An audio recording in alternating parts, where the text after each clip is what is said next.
Hey everyone, thanks for stopping by the House of Worship Technology YouTube channel. I'm Matt McQueen and this is another episode of Church Tech Tip Tuesday.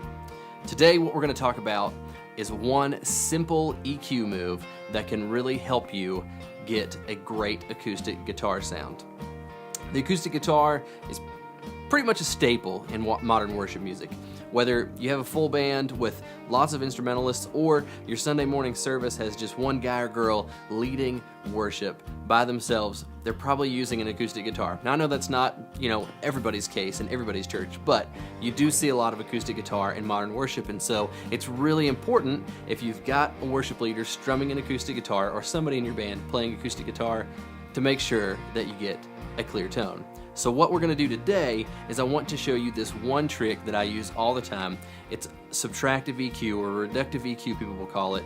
And the way that I do it is I use a mid sweep.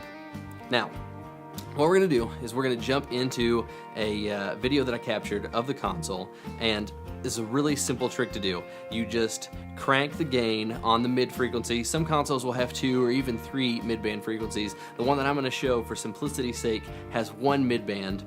We're going to crank that 12, 15 dB of gain, and then we're going to sweep around with the frequency knob to find out what frequency really annoys us the most. And that's really all there is to it. And then once we find it, we're going to dial it back. Not all the way. I wouldn't necessarily drop it 15 dB, but I might drop it 3, I might drop it 2, I might drop it 6. It really depends on the guitar.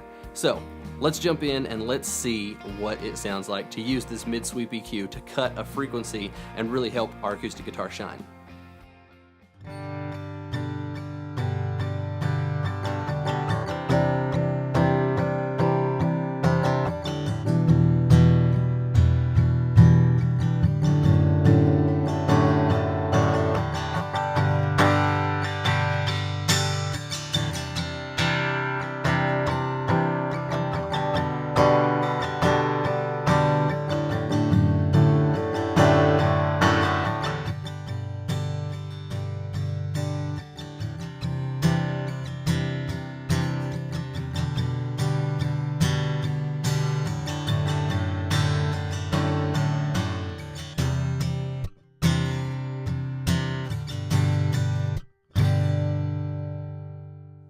Well guys, there you go. This is a really easy trick to do. I use this all the time. If your console has more than 1 mid-band frequency, definitely do this twice. I do that all the time. I usually like to reach for cutting things out of the EQ to try to clear things up before I start boosting. Not always. This can really be a lifesaver though. Find that frequency that annoys you and cut it out. Every guitar is going to be a little different. Every acoustic guitar player is even going to be a little bit different, but this is usually where I start when it comes to trying to clean up an acoustic guitar and give it that nice sparkly top end and that nice warm bottom end. If you've got questions or comments, leave them below in the description. I'd love to hear from you. Let me know, what are you doing to your acoustic guitars in your church setting? Thanks, and I'll see you next Tuesday.